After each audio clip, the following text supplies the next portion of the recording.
Environmental education में आज हम सीस्मिक स्केल यानी भूकंपीय स्केल के बारे में पढ़ेंगे कि भूकंप को किन किन स्केल यानी मापक द्वारा मापा जाता है। पृथ्वी पर जब कभी भूकंप यानी अर्थक्वेक आता है तो इसकी प्रारंभिक जानकारी जमीन के हिलने, इमारतों के डगमगाने, घर की वस्तुओं के गिरने पड़ने से ही मिलती है।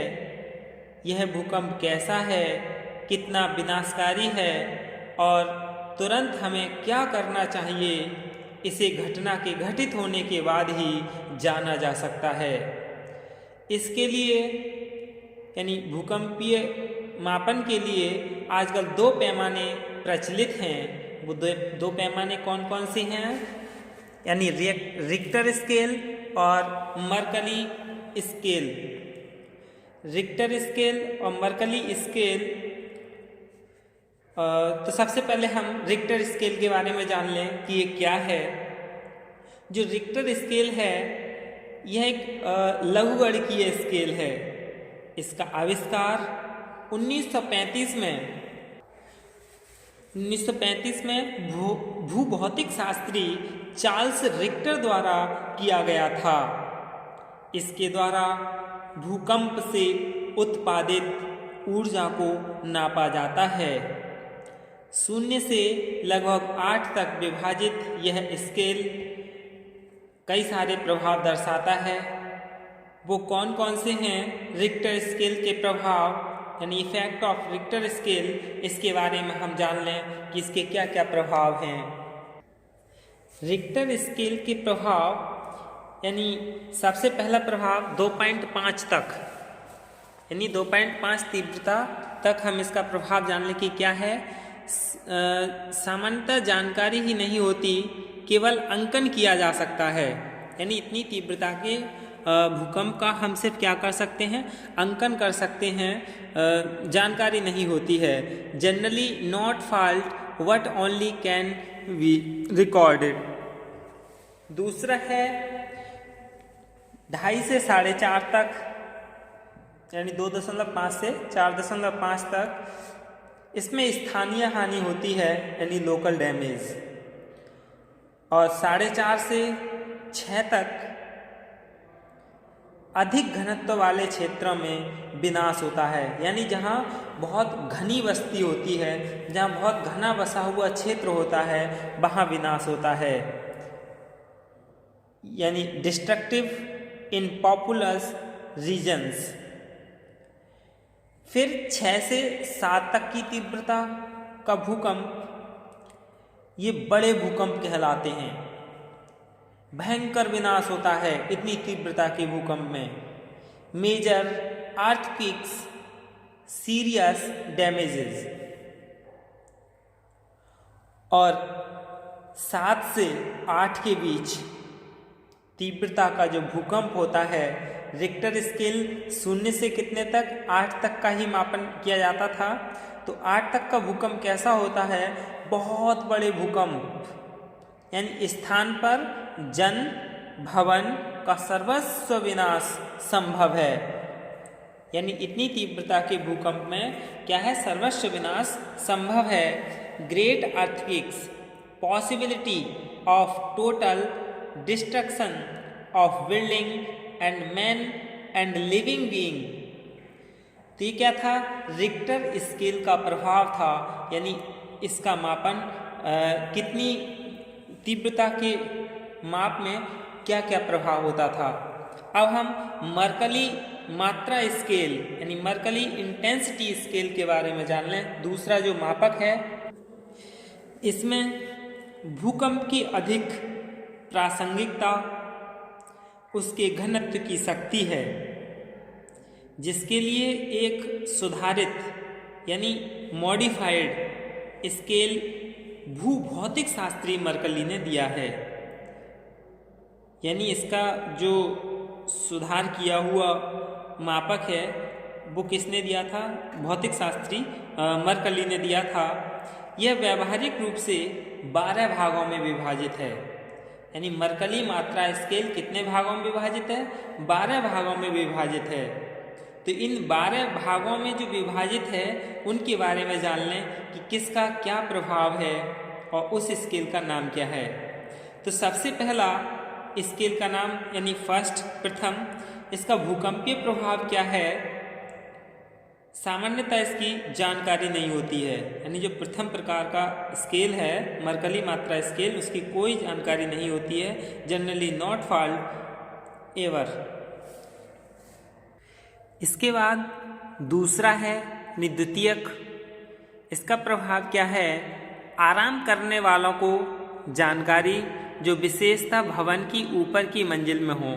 यानी ये जो द्वितीय प्रकार का मरकली मात्रा स्केल है, इसमें जो आराम करने वाले लोग होते हैं उसको तो जानकारी हो जाती है। Felt only by a few people at rest specially on the upper floors of buildings. तृतीय प्रकार का जो मरकली मात्रा स्केल है उसका प्रभाव क्या है? लटकने वाली वस्तुएं झूलने लगती हैं, घर में अंदरूनी कंपन होने लगता है। यानी जो झूलने वाली है, जैसे पंखा लटका हुआ है, वो भी अपने आप में हिलने लगता है। Hanging objects swing vibration inside the premises. चतुर्थ प्रकार का मरकली मात्रा स्केल, इसका प्रभाव यानी दीवारों पर धक्के की आवाज़, यानी जो दीवारें हैं उस पर धक्के की आवाज़ आती है। खड़ी कारों का हिलना, यानी जो कारें खड़ी होती हैं वो हिलने लगती हैं। खिड़कियों का खड़खड़ाना, शीशों व क्रोकरी का चटकना, दीवारें भी चटक जाती हैं। चतुर्थ प्रकार के मरकली मात्रा स्केल में यानी heavy sticking on walls, standing cars shaking, windows and doors rattle, glasses and crockery clashes. पंचम प्रकार का मरकली मात्रा स्केल, इसका प्रभाव यानी जो सोते हुए लोग होते हैं वो जाग जाते हैं। तरल पदार्थ बिखर जाते हैं। अस्थिर वस्तुएं खिसकने लगती हैं। दरवाजे और खिड़कियां झूलने तथा खुलने और बंद होने लगती हैं। दीवार के चित्र घूमने लगते हैं। यानी जब दीवार के चित्र घूमने लगते हैं तो कौन सा? पंचम प्रकार का मरकली मात्रा स्केल होता है। इसके बाद यानी sleepy man awakens, liquids dispersed and spilled doors swing close and open, pictures on wall move. छठा प्रकार का मरकली मात्रा स्केल, इसमें वस्तुओं का हिलना डुलना स्पष्ट होता है। नुमाइशी चीज़ें अपने अपने स्थानों से हट जाती हैं। फर्नीचर इधर उधर होने लगता है। गड़गड़ाहट की आवाज़ आने लगती है। डर से लोग भागने लगते हैं। Shaking of things become more distinct. Exhibitory items are displaced from their place. Furniture is disturbed. Roaring voice is heard. People are frightened and run outdoors. सप्तम प्रकार का मरकली मात्रा स्केल, इसका प्रभाव है खड़ा रहना मुश्किल होने लगता है। यानी जब सप्तम प्रकार का मरकली जो सप्तम प्रकार का भूकंप है उसमें क्या खड़ा रहना मुश्किल होता है। वाहन चलते समय थर थराने लगते हैं। आसपास की चीज़ें तेज़ी से हिलने लगती हैं। यानी जब चलती हुई चीज़ थरथराने लगे तो आप समझ सकते हैं कि भूकंप कितना तीव्र होगा। It becomes difficult to stand. Vehicles drivers feel trembling of their vehicles. All nearby objects seem to be shaken heavily. अष्टम प्रकार का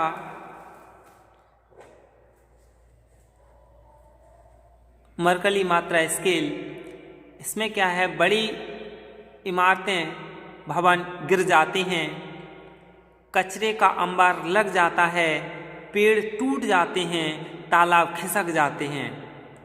यानी पेड़ तो खैर तीव्र आंधी में भी टूट जाते हैं, लेकिन जब आंधी ना हो और सिर्फ अर्थक्वेक यानी भूकंप से ही बड़ी इमारतें और भवन गिर जाएं, कचरे का भी अंबार लग जाए, पेड़ टूट जाएं, तालाब खिसक जाएं, तो आप समझ लें कि ये अष्टम प्रकार का मरकरी मात्रा स्केल है।